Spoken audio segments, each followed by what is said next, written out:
your television set. Do not attempt to adjust the picture. We are controlling transmission.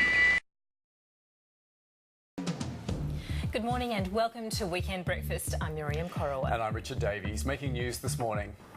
From Tennessee to New York, a winter blizzard brings the US East Coast to a near standstill, with at least 8 people reported dead.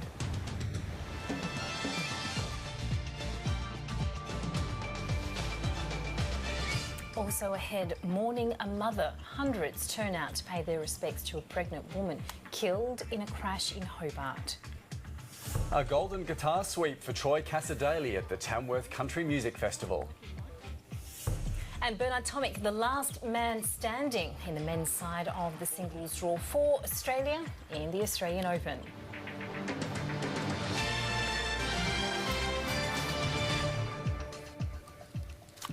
Hello, thanks for joining us. It's Sunday, the 24th of January. It's a big day here at Weekend Breakfast, and happy birthday to you, Miriam. Thank you. It's always tough having to work on your birthday. It is tough, but I'm not alone in this. Georgie Tunney also shares a birthday this morning, so we're in good company. That's good. Good to hear. ABC News.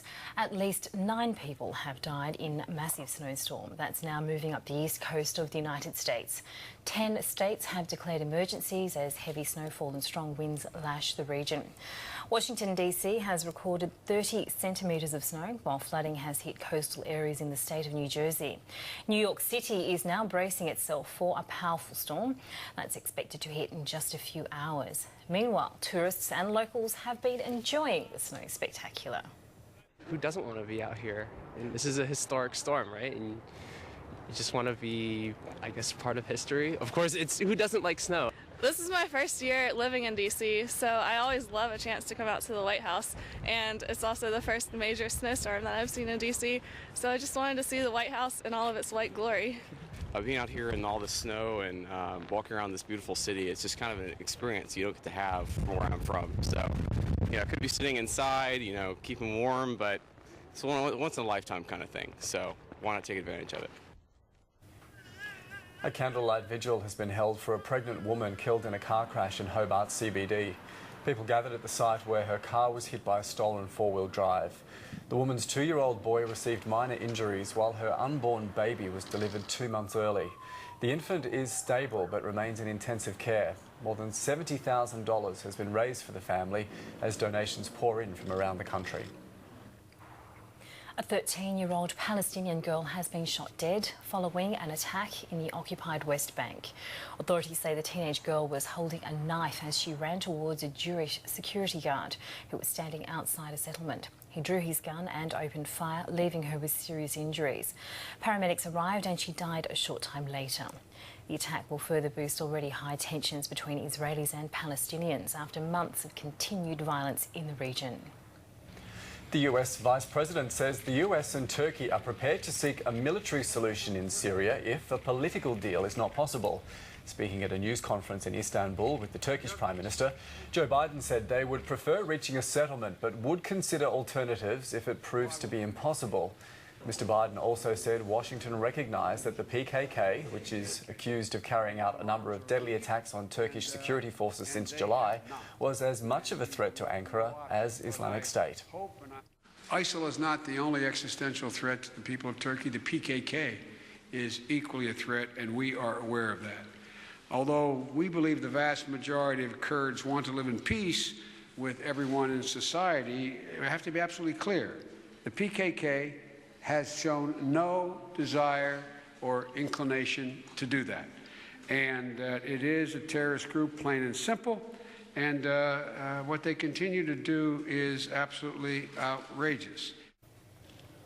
China's President Xi Jinping and his Iranian counterpart Hassan Rouhani have met in Tehran for talks on boosting trade and political ties. Mr. Xi is the first international leader to visit Iran since it had international sanctions lifted last week. The two leaders have agreed to increase joint trade to $600 billion over the next 10 years, which Mr. Rouhani hopes will breathe new life into the battered economy. There are reports former Mayor of New York, Michael Bloomberg, is considering running for president as an independent candidate. The New York Times is reporting that the 73-year-old has instructed staff to draw up plans. Last year, Mr Bloomberg commissioned a poll to see how he might perform against Republican frontrunner Donald Trump and Democratic favourite Hillary Clinton. The billionaire would reportedly pump $1 billion of his fortune into a campaign. Police have caught a drunk driver with 3 young children in his car in Melbourne's inner east overnight. Officers responded to calls that a motorist had fallen asleep at the wheel in traffic in Richmond around 5:30. 3 children aged 1, 3 and 5 were in the car, and the man was found to have a blood alcohol level of 0.22. It's believed members of the public had woken the man and he pulled over to the side of the road by the time police arrived. The 42-year-old man has had his licence suspended and will face drink driving charges. Police are working to identify the victim of a fiery car crash in inner Brisbane. A driver's remains were found in the burnt-out wreckage of a vehicle on the Pacific motorway at Woolloongabba. It's believed the car left the highway just before 10:30 and crashed into trees before catching a light. Detectives are urging anyone with information or who may have witnessed the crash to come forward. A 23-year-old Perth man is recovering in hospital with brain and head injuries after an alleged one-punch attack at a bar.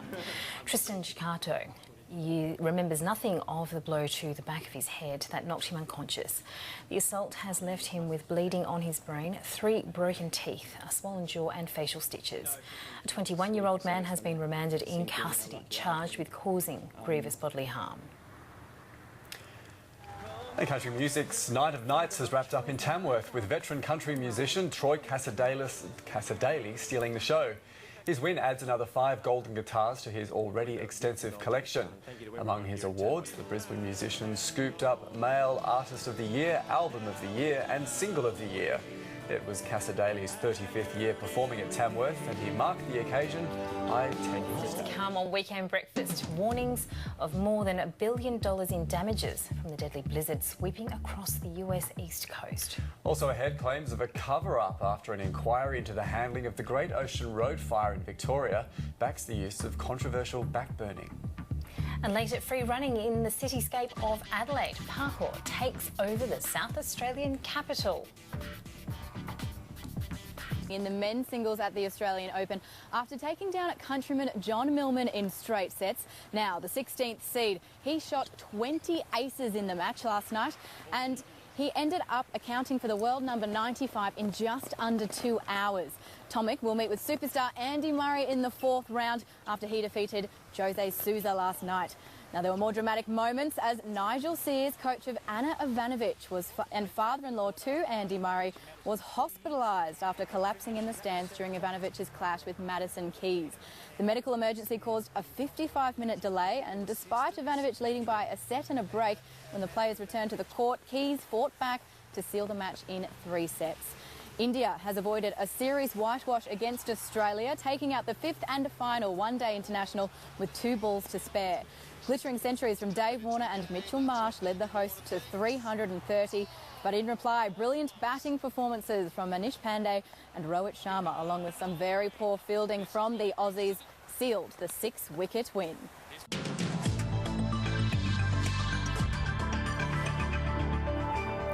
Taking a look at the satellite, and a series of troughs over the east is producing some showers and storms over the Tasman Sea and the Queensland Central Coast. Another trough in the west is generating showers and storms over northwest WA and the Northern Territory. Skies are clearer elsewhere due to a ridge of high pressure. And looking around the country, in Queensland, showers and storms in the east and north with drier and warmer conditions in the west.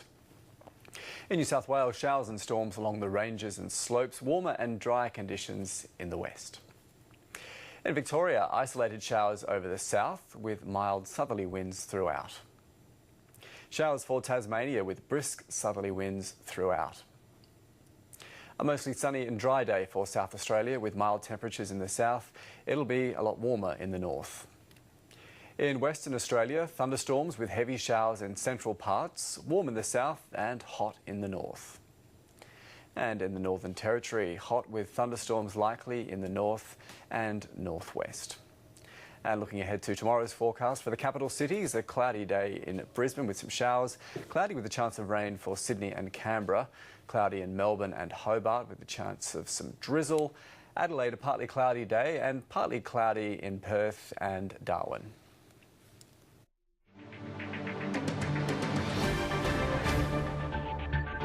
A look at the front pages of today's major newspapers now.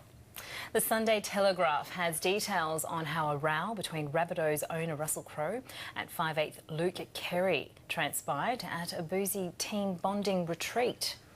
The Sun Herald is reporting that scores of medical experiments on primates are being conducted in secret at Sydney hospitals and universities, including a kidney transplant from a pig to a baboon. The Herald Sun's top story has been Atomic straight sets win over fellow Aussie John Millman at the Australian Open tennis. The Sunday Age reports the consumer watchdog has ordered an independent financial audit of the Shane Warne Foundation amid mounting concerns over mismanagement at the charity. And the Sunday Times in Western Australia takes a look at ice-fuelled violence at music festivals, reporting 60% of people now feel unsafe when they go out.